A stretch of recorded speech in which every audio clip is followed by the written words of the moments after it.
तो मैं दिव्यांश आप सभी का स्वागत करता हूं आपके अपने चैनल द एग्जाम बडी में। उम्मीद करता हूं कि आप सभी लोग सकुशल होंगे और अपनी तैयारी अच्छे से कर रहे होंगे।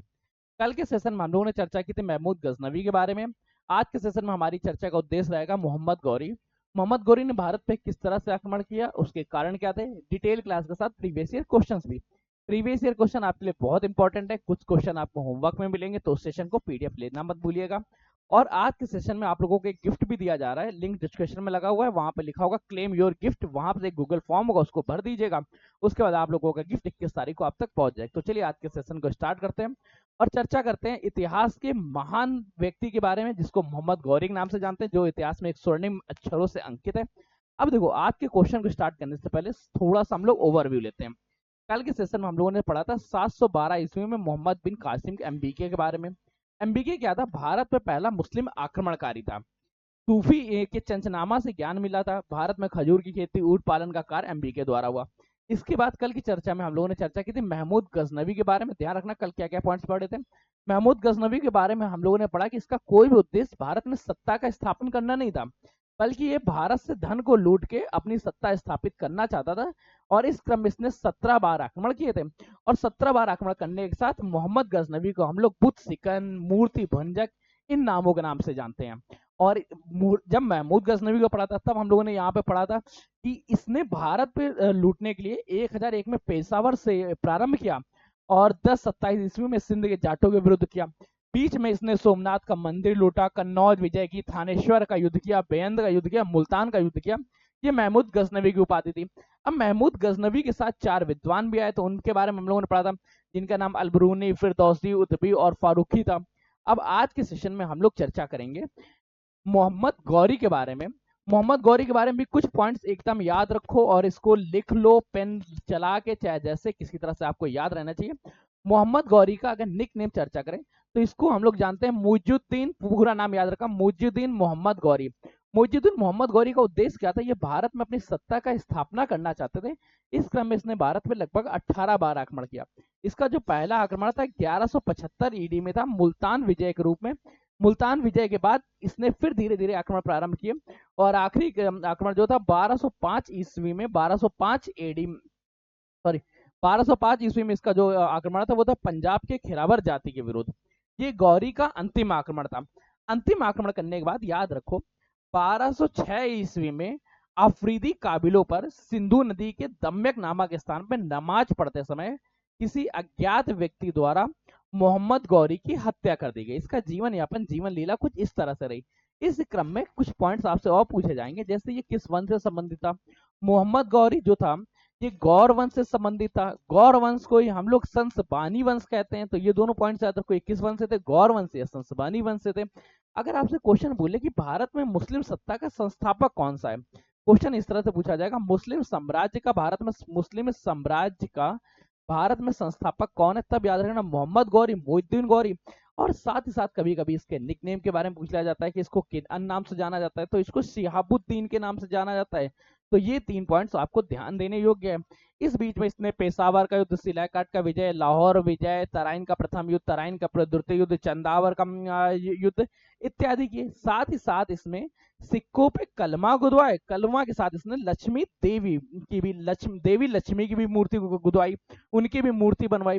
अब इनके बारे में पूरी की पूरी चर्चा हम लोग पीवाईक्यू सीरीज में डिटेल से करते हैं, क्योंकि हमारे एग्जाम्स में पीवाईक्यूज ज्यादा पूछे जाते हैं और इस वजह से हमें पीवाईक्यूज पढ़ने ही चाहिए।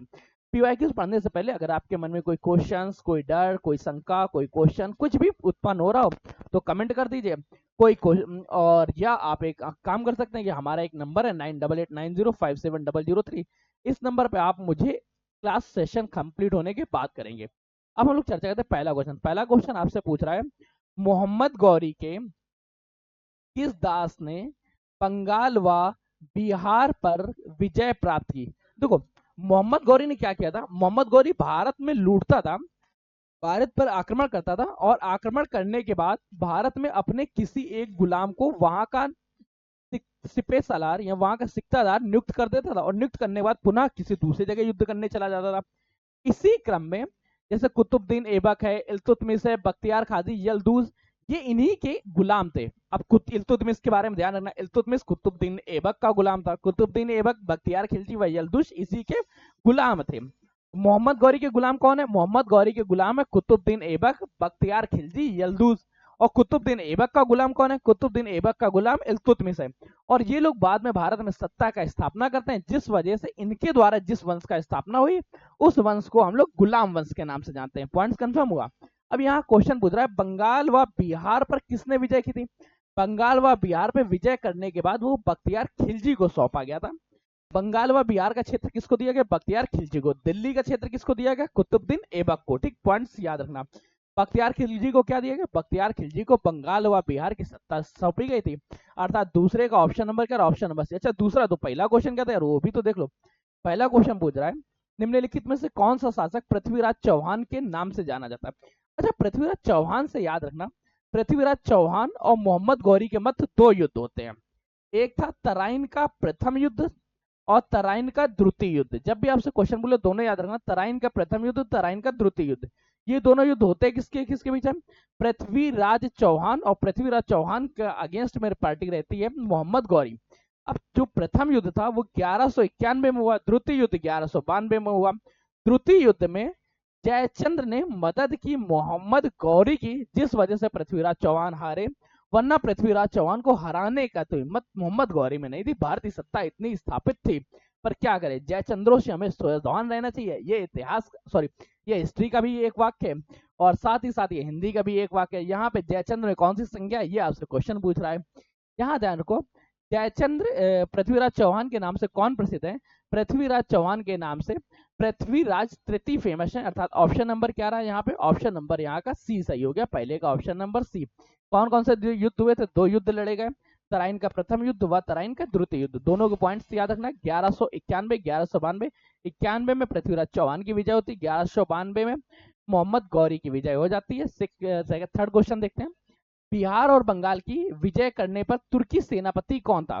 बिहार और बिहार, अभी तो हम लोगों ने पढ़ा था कि मोहम्मद गौरी क्या करता था, अपने किसी भी क्षेत्र पे पहले हमला करता था, उसको विजय लेता था। विजय करने के बाद वहां का जो सेनापति होता था, उस समय जो सेना का नेतृत्व कर रहा होता था, उसको वह क्षेत्र सौंप के दूसरे स्थान पर चला जाता था वहां पर सत्ता स्थापित करने के लिए। बिहार और बंगाल में कौन था? बख्तियार खिलजी। अर्थात तीसरे का ऑप्शन नंबर क्या रहा? ऑप्शन नंबर डी सही रहा। नेक्स्ट क्वेश्चन, निम्नलिखित में से किसने ऐसे सिक्के जारी करने का आदेश दिया जिन पे हिंदू देवी की आकृति अंकित हो? अभी हम लोगों ने देखा था कि देवी लक्ष्मी की आकृति अंकित कराई गई, साथ ही साथ सिक्कों पे कलमा गुदवाया गया। ये कार्य किसके द्वारा किया गया? ये कार्य किया गया कुतुबुद्दीन मोहम्मद गौरी द्वारा। अर्थात ऑप्शन क्या रहा? ऑप्शन नंबर सी सही रहा। चौथे का option number C, Mohammad Ghori. Next point पे चर्चा करते हैं। अगला क्वेश्चन पूछ रहा है आपसे, किस मुस्लिम शासक ने सिक्कों पर हिंदू देवी लक्ष्मी का अंकन कराया? वही क्वेश्चन फिर से रिपीट हो गया, ये तो आपको कंफर्म हो गया, पांचवे का ऑप्शन नंबर डी। अच्छा, रिपीट क्यों हो रहा है? देखो बेटा, हम लोगों ने किया गया है, यूपी ट्रिपल एससी के सारे क्वेश्चन उठा लिए, एसएससी के सारे क्वेश्चन उठा लिए, यूपी पुलिस के सारे क्वेश्चन उठा लिए, रेलवे के क्वेश्चन उठा लिए। अब हुआ क्या, हर एक एग्जाम में सेम ही क्वेश्चन को थोड़ा चेंज करके पूछा गया, अलग लैंग्वेज में पूछा गया। तो अब हम लोग उन्हीं के साथ चर्चा कर रहे हैं। अगर आप इस सेशन को पूरा देखते हैं और कंप्लीट बने रहते हैं तो इनमें से कोई भी ऐसा सेशन नहीं होगा जो आपकी जानकारी से बाहर जाए, आपकी नजरों से बाहर जाए।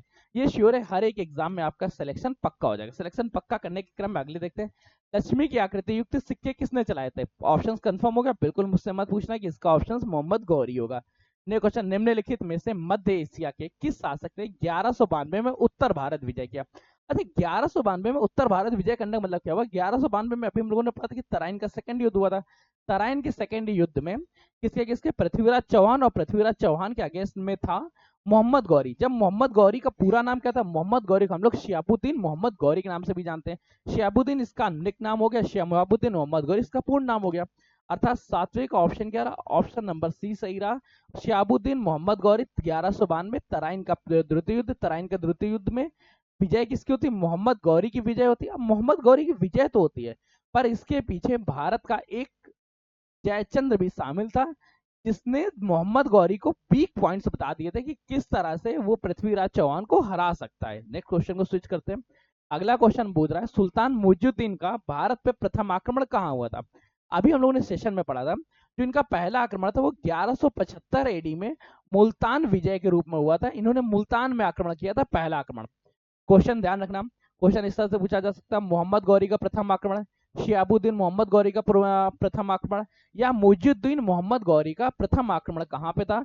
ये प्रथम आक्रमण मुल्तान विजय के रूप में 1175 ईस्वी में हुआ था। ध्यान रखना 1175 मुल्तान। ऑप्शंस क्या रहा?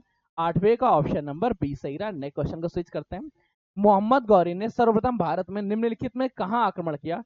ये भी क्वेश्चन कंफर्म हो गया, कब आक्रमण किया ये पॉइंट्स आप बताओ। 1175 एडी। ठीक, नेक्स्ट क्वेश्चन की चर्चा करें। अगला क्वेश्चन पूछ रहा है, निम्नलिखित भारतीय नरेशों में से किसने सर्वप्रथम मोहम्मद गौरी का आक्रमण किया, पराजित किया था?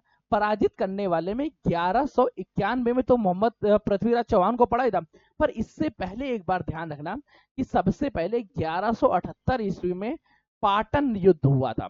पाटन युद्ध कहाँ पे हुआ? पाटन युद्ध होता है गुजरात में, और इस युद्ध में मोहम्मद गौरी की हार होती, और गौरी को हराने वाले कौन थे? सोलंकी राजा भीमद्रुति। सोलंकी राजा भीमद्रुति ने सबसे पहले हराया, अर्थात ऑप्शंस क्या रहा?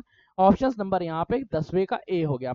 कौन सा युद्ध? 1178 का पाटन युद्ध गुजरात में होता है। गौरी की हार होती है यहाँ पे किसके द्वारा? सोलंकी राजा भीमद्रुति द्वारा। Option confirm. नेक्स्ट क्वेश्चन को स्विच करते हैं। अगला क्वेश्चन पूछ रहा है, भारतीय गौरव यश का अंतिम सूर्य किसके लिए प्रयुक्त होता है?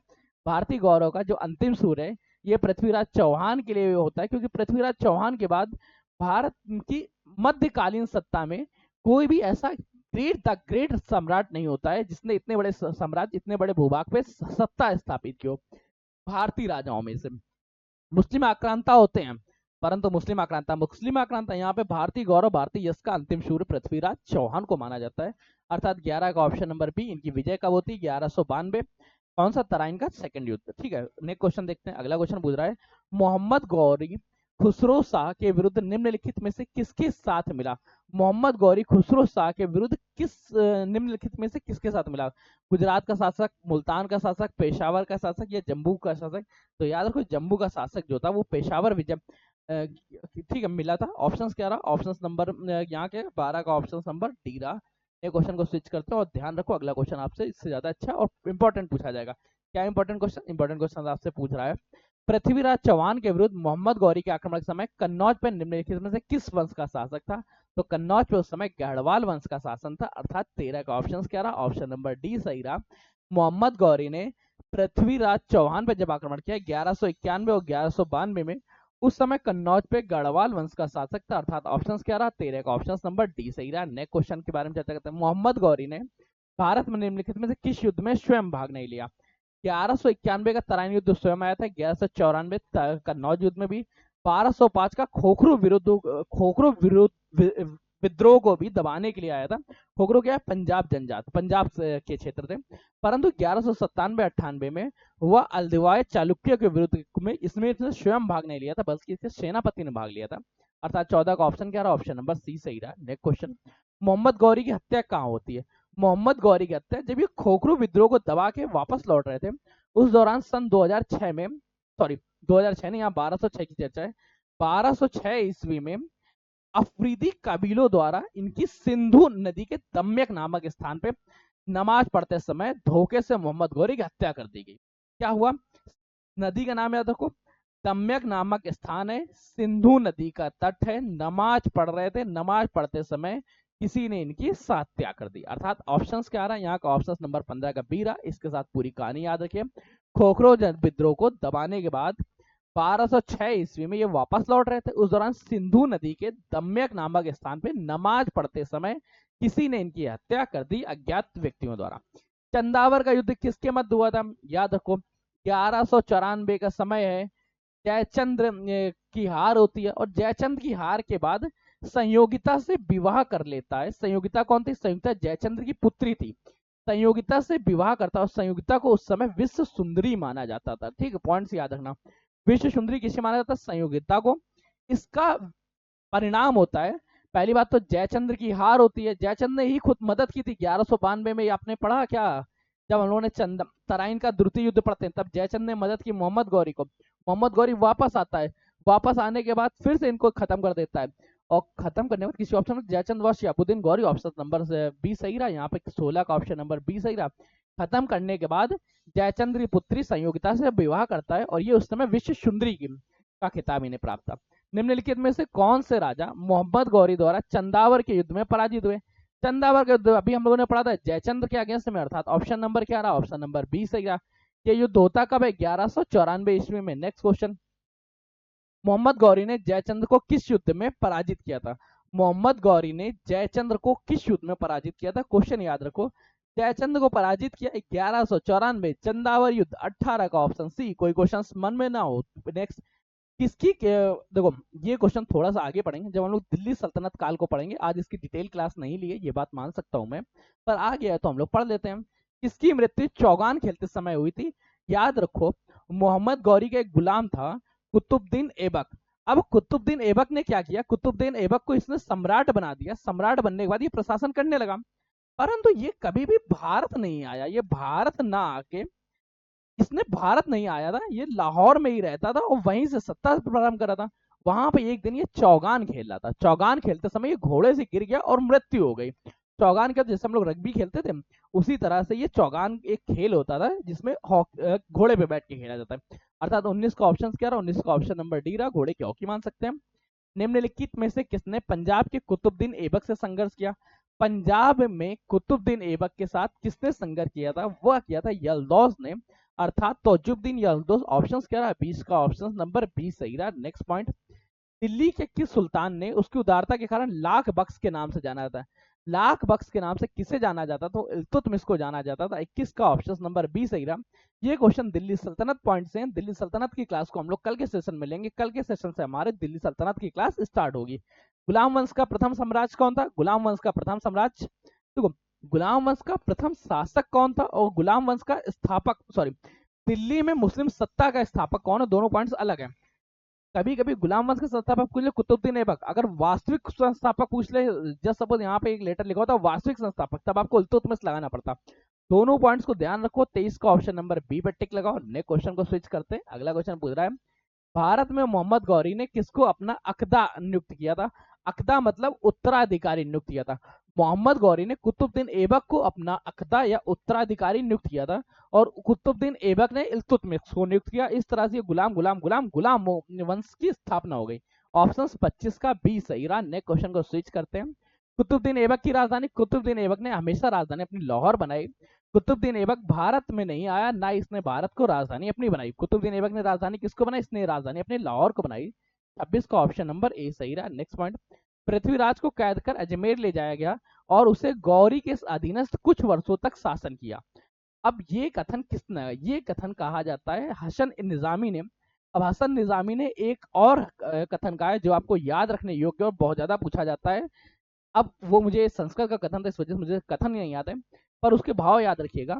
हसन निजामी पृथ्वीराज चौहान से कहते हैं कि ऊपर देखो 6 बांस की दूरी 4 उंगली पर एक सम्राट बैठा हुआ है और ठीक उसके सर पे तीर मारते हैं पृथ्वीराज चौहान। ये क्या है, ये मैं आपको बाद में लिख के बता दूंगा या कल के सेशन में बता दूंगा, मुझे संस्कृत वाक्य नहीं याद है, पर सेंटेंस ऐसा था कि पृथ्वीराज चौहान को कविता के माध्यम से बताते हैं कि सुल्तान कहाँ पे बैठा है और पृथ्वीराज चौहान तीर सिर्फ शब्द भेदी बाढ़ मारते हैं कि जहां जहां पे उनको इंस्ट्रक्शन दिया जाता है उस हिसाब से वो बाढ़ मारते हैं और सुल्तान की मृत्यु हो जाती है। परंतु ये एक हाइपरथियोसिस है, इसका वास्तविकता से कोई संबंध नहीं। हसन निजामी उस समय दरबारी कवि थे।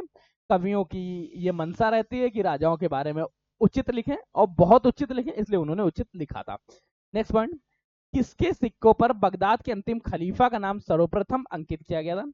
अब अलाउद्दीन मशहूद शाह ने सबसे पहले अपने सिक्कों पे अंतिम खलीफा का नाम अंगीकृत किया, अर्थात 28 का ऑप्शन नंबर डी सही रहा। नेक्स्ट क्वेश्चन, निम्नलिखित में से किसने अजमेर के सरस्वती मंदिर नामक एक शिक्षा संस्थान की स्थापना की। अजमेर में शिक्षा संस्थान की स्थापना करने का श्रेय विग्रह राज को जाता है, अर्थात 29 का ऑप्शन नंबर सी सही रहा। नेक्स्ट पॉइंट, उत्तर भारत में तुर्कों की विजय का एक महत्वपूर्ण पहलू नगरी क्रांति है, यह कथन किसने दिया था। अब देखो उत्तर भारत में तुर्कों की विजय होती है, इसका रीजन नगरी क्रांति रहती है, यह एम हबीब द्वारा दिया गया कथन है, अर्थात 30 का ऑप्शन नंबर है। ये भी क्वेश्चन पूछे जाते हैं और ये सारे के सारे कथन किसने कब कहा, किसके बारे में कहा, इनके बारे में मैं एक डेडिकेटेड क्लास लेके आऊंगा। आज नहीं, ये क्लास आपकी आज से 30 दिन बाद होगी। तब तक आप लोग कमेंट करिए आपको सेशन चाहिए या नहीं चाहिए। युद्ध जिसमें भारत में मुस्लिम शक्ति की स्थापना हुई, तराइन का दूसरा युद्ध, जहां से भारत में स्थायी शासन समाप्त हो जाता है और मुस्लिम सत्ता की स्थापना हो जाती है, अर्थात 31 का ऑप्शन नंबर बी सही रहा। नेक्स्ट पॉइंट, मुस्लिम आक्रमणकारियों के विरुद्ध हिंदू शासकों के पतन का कारण क्या था? सबसे ज्यादा कारण था कि एकता नहीं थी।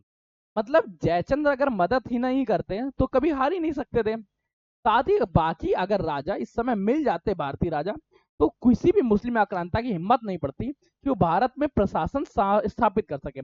परंतु भारतीयों में एकता का अभाव होना, धार्मिक संघर्ष था, जाति विरोध था, सैन्य दुर्बलता भी थी। सैन्य दुर्बलता तो थोड़ा सा कम रीजन मानते हैं, क्योंकि हम भारतीयों के बारे में द ग्रेट चीजें ही लिखेंगे। अब यहाँ पे अगर ऑप्शन ई नंबर में उपयुक्त सभी लिखा होता तो सबसे ज्यादा उपयुक्त होता उपयुक्त सभी, परंतु यहाँ उपयुक्त सभी नहीं है, इस वजह से हम लोग ऑप्शन नंबर सी पे जाएंगे, मोस्ट सुटेबल की तरफ, अर्थात 32 का ऑप्शन नंबर सी सही रहा। नेक्स्ट क्वेश्चन, निम्नलिखित कथनों में अलब्रूनी के संबंध में सही नहीं है।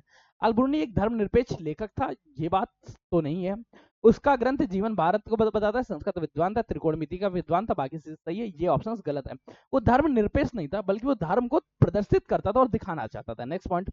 तो बेटा ये आज का सेशन था, कैसा लगा कमेंट करके बताइएगा। अगर किसी भी सब्जेक्ट की कोई क्लास चाहिए तो सारी क्लासेस अवेलेबल करा दी गई द एग्जाम बड़ी की ओर से। अगर आप कोई बैच लेना चाहते हो तो ये बैच आपके लिए उपलब्ध है। तब तक के लिए मिलते हैं नई जनरेशन, तब तक के लिए कीप स्टडी, कीप स्माइलिंग, पढ़ते रहिए, मुस्कुराते रहिए। पढ़ाई मुस्कुराते एक साथ अच्छी लगती है, अकेले में दोनों अधूरे। धन्यवाद दोस्तों।